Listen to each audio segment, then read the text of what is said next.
Before we begin, take a moment to like this video and subscribe to the channel. Stories like this remind us that life can change in a single day, and sometimes the people the world overlooks are the very people standing on hidden treasure. Stay until the end, because what happened to this struggling father shocked an entire state and left one powerful CEO speechless. The female CEO offered the single dad $50,000 for his land, then the government offered $50 million. The old pickup truck rattled as it climbed the dusty road leading to a small piece of forgotten land on the outskirts of town. Behind the wheel sat 38-year-old Daniel Harper. His hands were rough from years of labor. His face carried the exhaustion of a man who had spent too many nights worrying about bills and too many mornings pretending everything would be okay. In the passenger seat sat his 8-year-old daughter, Lily. She hugged a worn stuffed rabbit and stared out the window. "Dad," she asked softly, "are we really going to lose the farm?" Daniel tightened his grip on the steering wheel.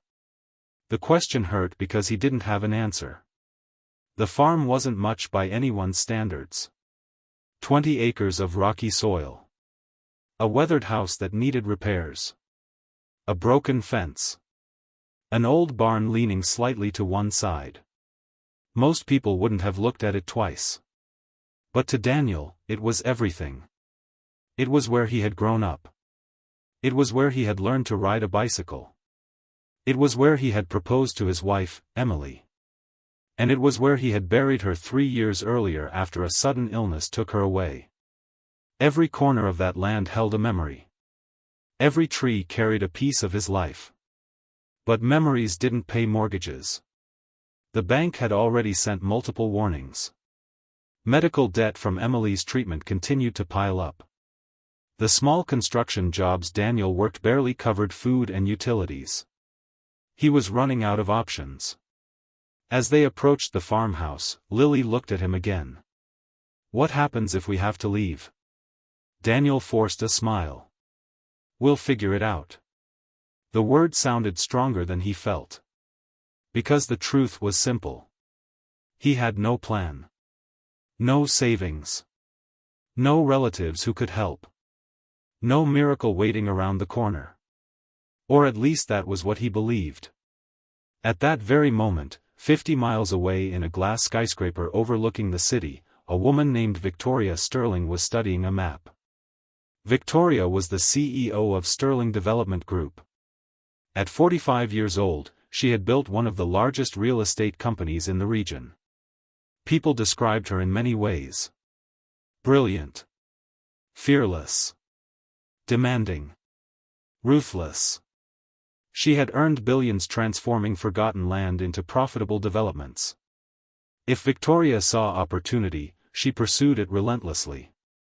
And today, her attention was fixed on a small patch of land highlighted in red. Daniel Harper's farm.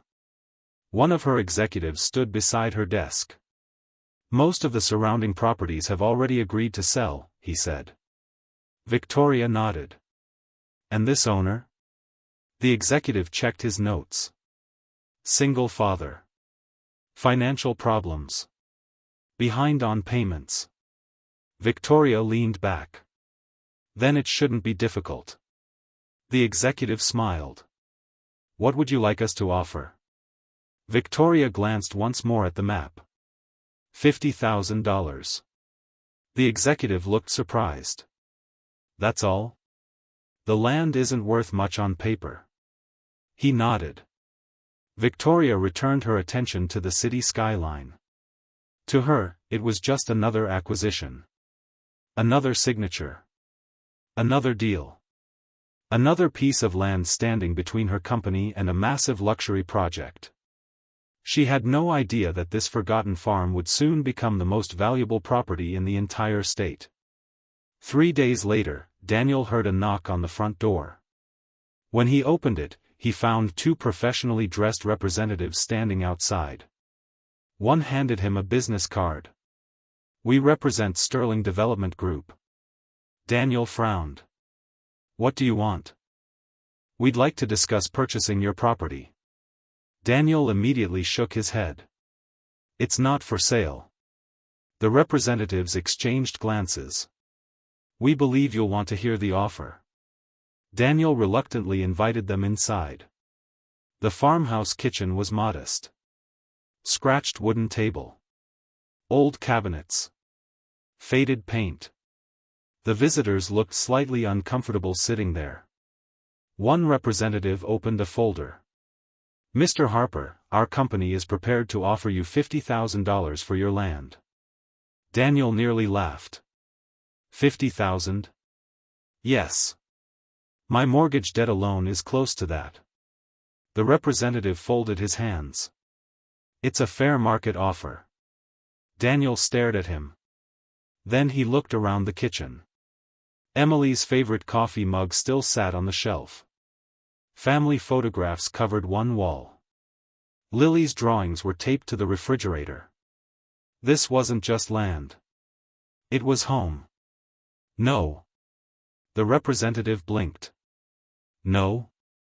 I'm not selling." The visitors tried again. They talked about opportunity. Fresh starts. Practical decisions. Financial realities. But Daniel remained firm. Finally they stood. "We encourage you to reconsider." Daniel escorted them outside. As their vehicle disappeared down the road, Lily stepped onto the porch. "Who were they?" "People who wanted to buy our farm." "Are you going to sell it?" Daniel looked across the property.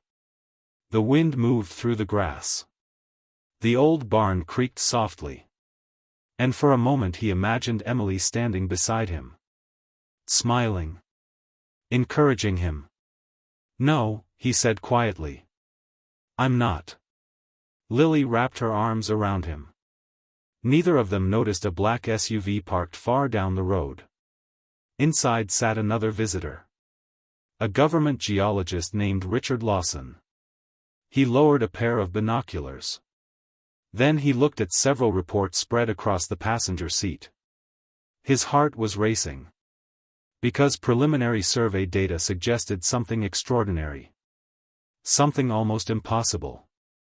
Something hidden deep beneath Daniel Harper's land. Something that could change everything.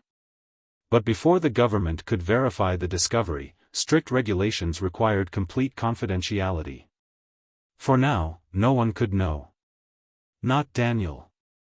Not Victoria. Not the media. No one. Richard started the engine and drove away. Meanwhile, Daniel's life continued getting harder. The next few weeks brought more bad news. A major construction contract was cancelled.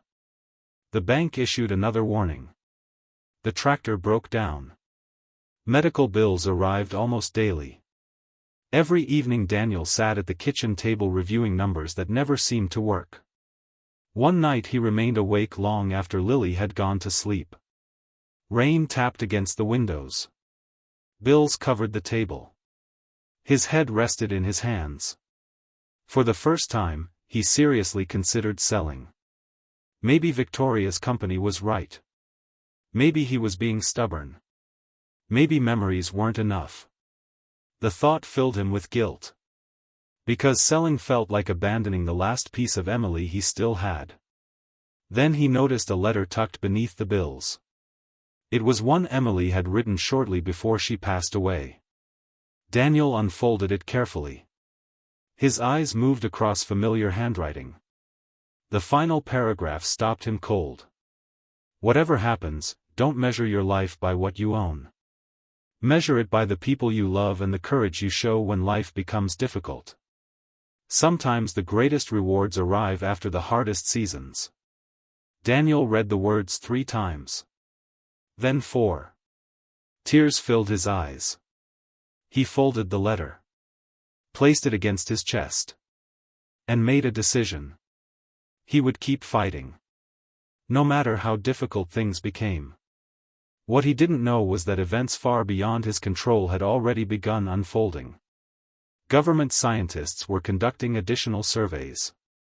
Lawyers were reviewing historical land records. Economists were preparing projections. Senior officials were holding confidential meetings. And every new report confirmed the same unbelievable conclusion. The resource hidden beneath Daniel Harper's farm was worth far more than anyone had imagined. Not thousands. Not millions. Potentially billions. Within weeks, whispers began circulating among powerful people. Developers. Investors. Politicians. Energy companies. Everyone wanted information. Everyone wanted access. Everyone wanted the land. But only one man owned it. A struggling single father who still worried about paying next month's electric bill. And soon, the entire country would know his name. The storm was coming. Victoria Sterling was about to increase her offer. The government was preparing a historic announcement. And Daniel Harper's life was standing on the edge of a transformation so extraordinary that even he would struggle to believe it. The question was no longer whether he would lose the farm. The question was whether he could survive the attention, greed, pressure, and temptation that came with suddenly owning one of the most valuable pieces of land in America. And that was only the beginning.